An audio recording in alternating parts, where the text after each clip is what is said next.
The images you see on screen were generated by Night Cafe, an AI art generator app. Just a few years ago, such a photorealistic AI-generated image would have been unthinkable.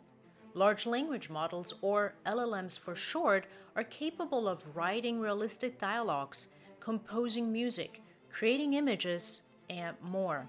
This video starring me in it is AI generated. No, I'm kidding. But who knows what the future holds? In this video, we will explore the facts beyond the hype of large language models.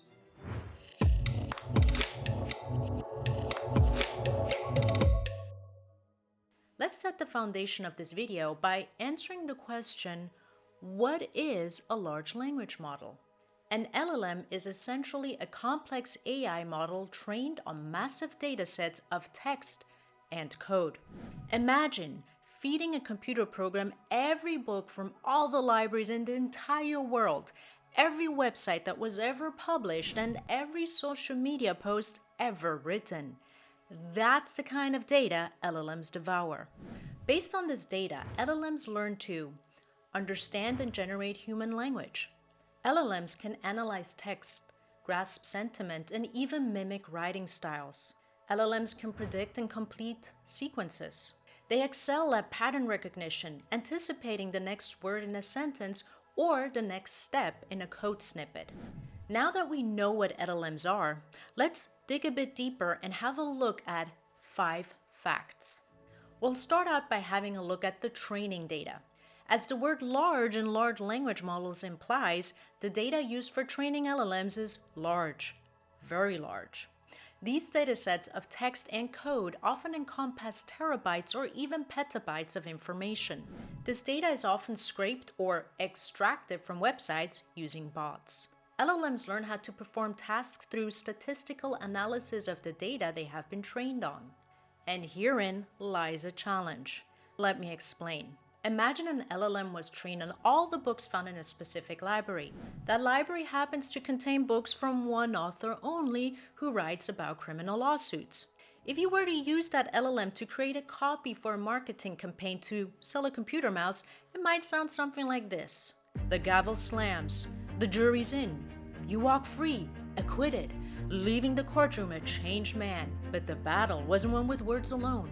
It was won with precision, with calculated movements, with the acquittal computer mouse. I think you get the picture. This specific LLM will turn anything it generates into a criminal lawsuit copy.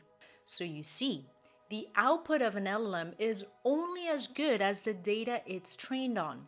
This data can reflect and amplify existing societal biases. If an LLM is trained on biased data, it might unwittingly generate outputs that perpetuate those biases. How can this risk be mitigated? Curated datasets can help with biased data. Imagine a library filled with books, but instead of random novels and dusty encyclopedias, you have only the finest literature, carefully chosen for their quality, diversity, and relevance to a specific topic. That's essentially what a curated dataset is like for LLMs. These datasets undergo various processes, including choosing high-quality, relevant text from reliable sources, removing errors, inconsistencies, and biases, adding labels or context to specific information within the text, and ensuring diversity in terms of topics, viewpoints, and writing styles. Sounds like the problem is solved. But curated datasets also come with some disadvantages. Obviously, creating and maintaining curated datasets is time-consuming and requires expert knowledge, adding significant cost to the LLM development process. Focusing on specific domains may restrict the LLMs to be useful for those domains only and not for wider contexts. Choosing what data to include and exclude can introduce biases if not done carefully and transparently.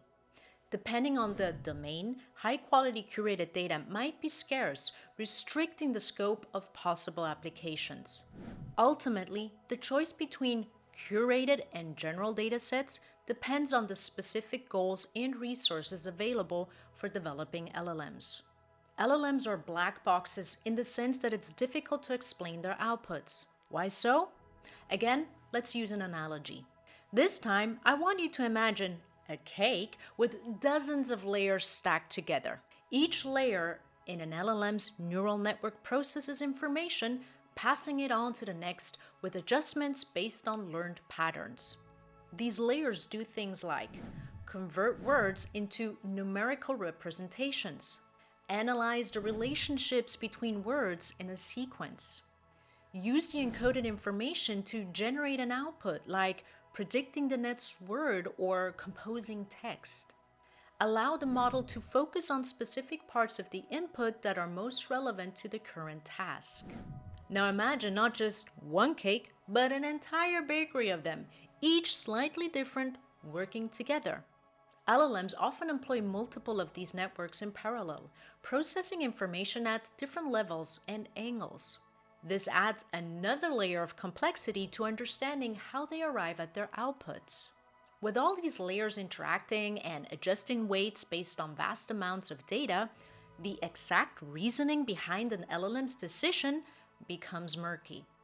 It's like looking at a black box. You see the input and output, but the internal workings remain largely hidden. Researchers are actively developing techniques to make LLMs more interpretable. These include highlighting which parts of the input the model focused on for its output, identifying individual words or phrases that contributed most to the output, exploring how changing specific input elements would have affected the output. Our next fact is the question many raise: can LLMs truly create? Let me ask you a question that might sound a bit weird. What do you think of the content of this video so far? Do you think it's mimicking other videos about LLMs? Or does this feel like original content? The reason why I'm asking is because this video is a collaboration between me and Gemini. I am using Gemini, a large language model, to do research on LLMs. And as you know, this LLM is trained on data created by millions, if not billions, of different people and corporations. The LLM is combining and transforming existing information. But is that creating something new, or is it potential plagiarism? These concerns are real.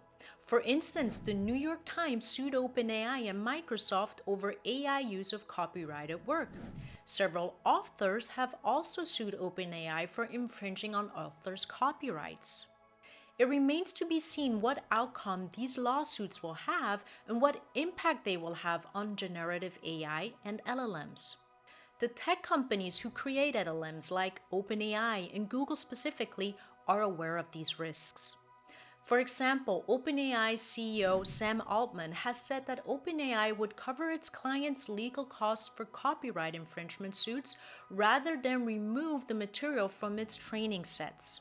The LLM creators are also in favor of creating industry-wide ethical guidelines as well as engaging with policymakers to develop regulations and frameworks. How these and other lawsuits will shape generative AI and LLMs remains to be seen. One thing's for sure, it will make for great video content if the impact is negative. LLMs can be used for malicious purposes. Now, this is true for any technology, but LLMs have made things possible that until recently were very difficult to pull off. Generating fake news, creating fake images of celebrities, analyzing enormous amounts of stolen data to then use in personalized scamming attacks, voice cloning. For criminals, LLMs will prove and have already proven to be an enabler. But the very technology that creates this problem can also be helpful in finding a solution. Creators of LLMs, cybersecurity experts, and law enforcement agencies can use AI to develop innovative tools, tactics, and strategies in their fight against malicious activities. Finding the right balance between encouraging innovation and preventing misuse remains a challenge. LLMs are being used in real life for many different tasks. Content creation is one area where LLMs can help. LLMs enable people to generate a range of written content from blogs and articles to short stories, summaries, video scripts, surveys, social media posts, and more. Having an LLM do the heavy lifting of answering frequent customer questions sounds like a good deal. Imagine you enter a short message for your aunt who lives up in the Swiss Alps into a chatbot and it translates it into Swiss German. Yes, language translation is something that LLMs are very good at. Although, not every LLM speaks my beloved Swiss German. Das muss ich gerade mal erzählen. I, like millions others, have used LLMs to create code. As with every LLM output, it's good to check if the code is actually correct. Speaking of checking if the output of an LLM is correct, in the director's cut of this video, I talk about ways you can protect yourself from some of the risks I previously mentioned. Do you want access to the director's cut? Then head over to saperis.io/saperista, where you will find out how you can get access to this exclusive content. Can I ask you for a favor? If you like this video, then please hit the like button. I highly recommend you subscribe to this YouTube channel to learn more about technology.